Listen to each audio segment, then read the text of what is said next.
Rayadurgam MLA మంత్రి కాల్వ శ్రీనివాసులు ఎన్నికలకు ముందే తనదైన వ్యూహంతో ముందుకు వెళ్తున్నారు. పార్టీలో ఒకరిద్దరు తనకు వ్యతిరేకంగా పనిచేస్తూ ఎన్నికల్లో దెబ్బ కొట్టాలని ప్రయత్నాలు చేస్తూ ఉండగా కాల్వ శ్రీనివాసులు మాత్రం వారి వ్యూహాలకు చెక్ పెడుతున్నారు. ఎత్తుకు పై ఎత్తు వేస్తూ ప్రతిపక్ష పార్టీలో ఉన్న ముఖ్య నాయకులను సైతం టీడీపీలోకి తీసుకొచ్చి గెలుపుపై మరింత ధీమాతో అడుగులు వేస్తున్నారు.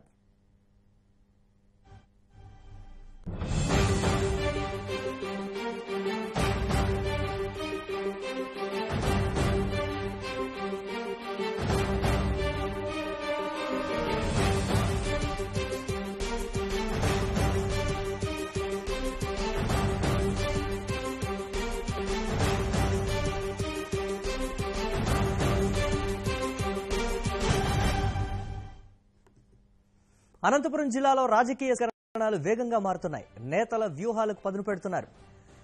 గెలుపే లక్ష్యంగా నియోజకవర్గంలో స్కెచ్ వేస్తున్నారు. ఇందులో భాగంగానే రాయదుర్గంలో మంత్రి కాల్వ శ్రీనివాస్ అసమ్మతి నేతలను అందరినీ ఒక్కతాటిపైకి తీసుకొస్తున్నారు. అందులో కొంతమేరకు సక్సెస్ అయ్యారనే చెప్పుకోవచ్చు. 2014 ఎన్నికల్లో కేవలం 24 రోజుల ముందు రాయదుర్గం అసెంబ్లీ అభ్యర్థిగా కాల్వ శ్రీనివాసుల పేరు ఖరారైంది. అటుపై ఆయన ముమ్మర ప్రచారానికి తోడు అక్కడి నాయకుల సహకారంతో వైసీపీ అభ్యర్థి కాపు రామచంద్రారెడ్డిని ఓడించారు. తొలుత చీఫ్ విప్ గా పదవి దక్కించుకున్న కాల్వ ఆ తర్వాత మంత్రిగా కూడా అవకాశం పొందారు. అయితే తొలుత ఆయనకు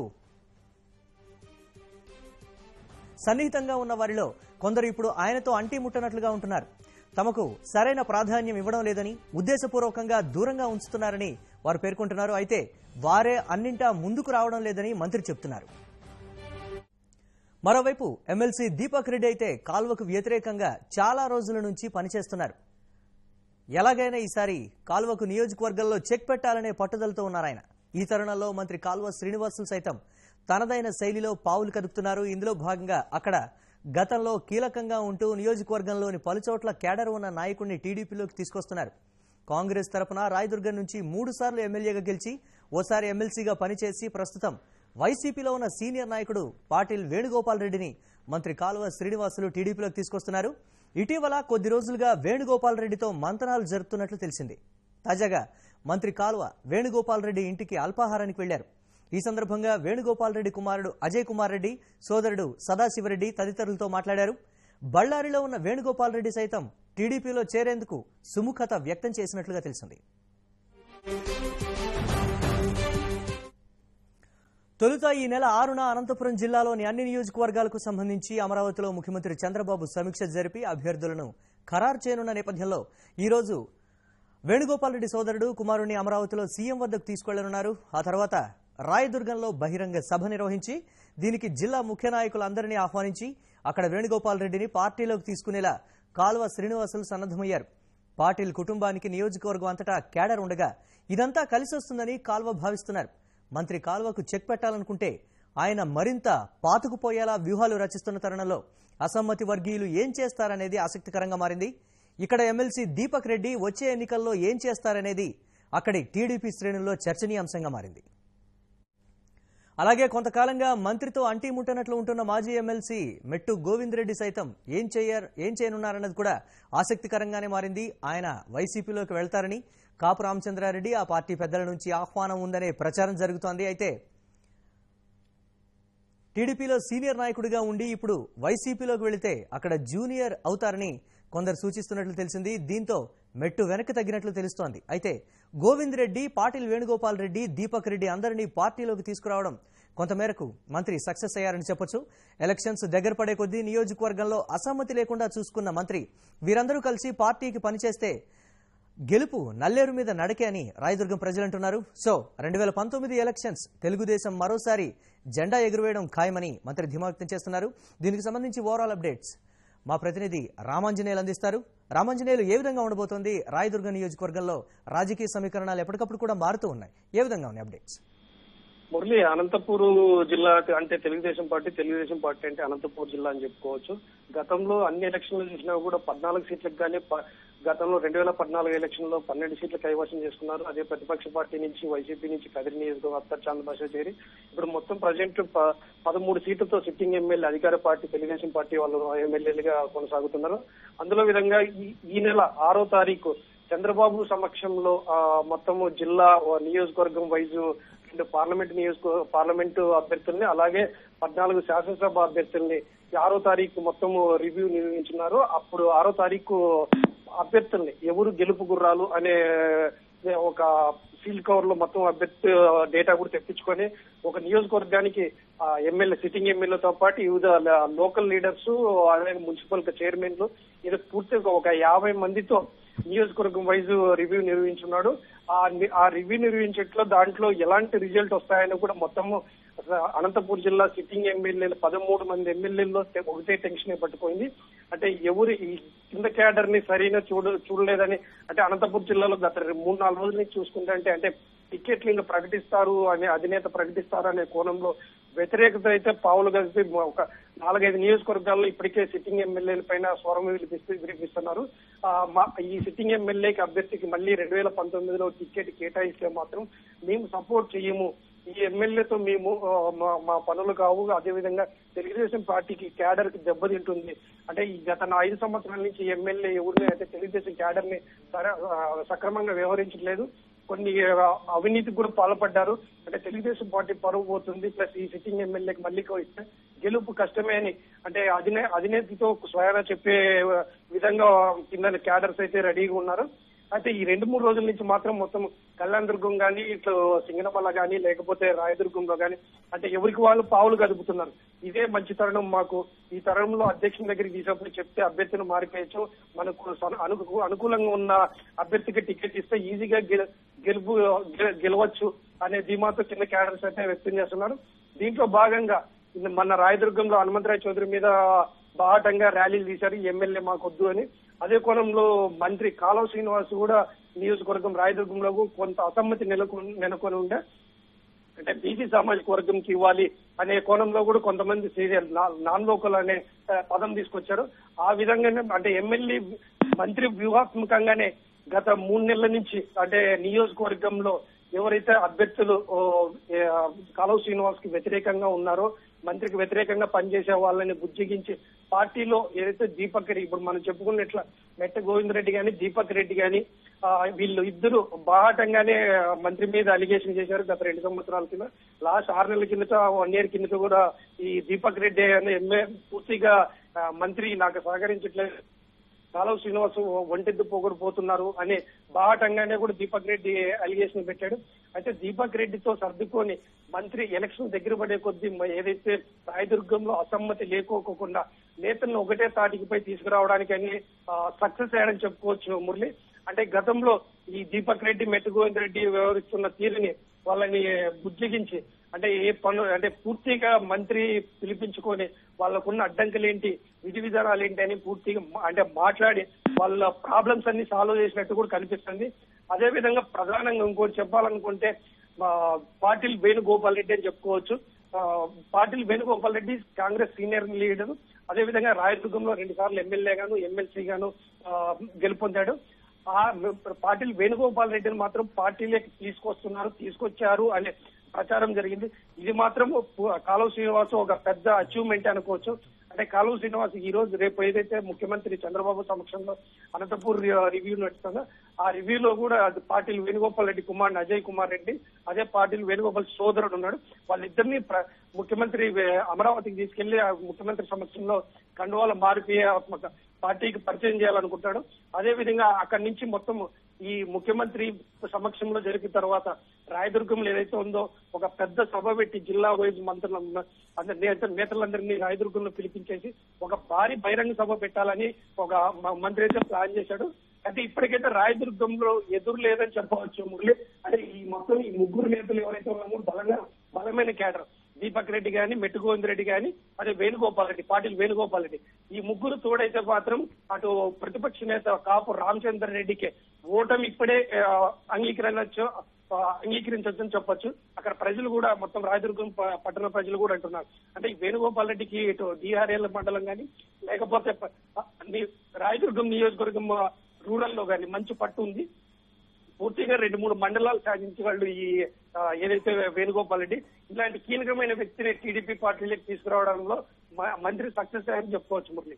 కొన్ని రోజుల క్రితం ముఖ్యమంత్రి ప్రతి జిల్లాకి సంబంధించినటువంటి అసమ్మతి నేతల్ని అలాగే కీలకమైనటువంటి నేతలకు సంబంధించి పూర్తి స్థాయిలో వాళ్ళని క్యాంపు కార్యాలయానికి పిలిపించి కూడా అందరితో కూడా సమావేశమై వాళ్ళ మధ్య సయోధ్య కుదిర్చినట్లుగా కూడా తెలుస్తోంది. ఇది దానికి తోడ్పడుతుందంటారా? ఎంతవరకు కలిసి వచ్చే అవకాశం ఉంటుందంటారు దీనికి సంబంధించి?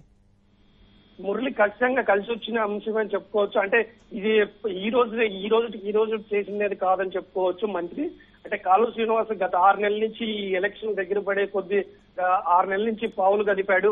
అంటే ఎక్కడ అసమ్మతి ఉంది ఏంటి అని. అంటే గతంలో ముఖ్యమంత్రి అనంతపూర్ పర్యటనకి చాలా సార్లు వచ్చినప్పుడల్లా అంటే కొన్ని నియోజకవర్గాల్లో అప్పటికే మందలించడం కూడా జరిగింది. అంటే ఈసారి క్యాడర్ అంటే తెలుగుదేశం పార్టీకి అనంతపూర్ అంటే కంచుకోట. ఇక్కడ ఎప్పుడు ఎలక్షన్ వచ్చినా కూడా 14 సీట్లకి 10-12 సీట్లు పైన కైవసం చేసుకుంటారు. ప్రతిపక్ష పార్టీ అనేది ఉండదు. అనంతపూర్ జిల్లాలో ఎక్కువగా బీసీ సామాజిక వర్గం ఉంది. అదే విధంగా రాయదుర్గం కానీ కళ్యాణదుర్గం తీసుకుంటే కన్నా పూర్తిగా వాల్మీకి కమ్యూనిటీ ఎక్కువగా ఉంటుంది. అదే సామాజిక వర్గం కాబట్టి మంత్రి పూర్తిగా సక్సెస్ అని చెప్పొచ్చు. అంటే గత 3-4 రోజుల నుంచి జరుగుతుంటే ఈ పరిణామాలు మాత్రం పూర్తిగా మంత్రికి అనుకూలంగా ఉంది.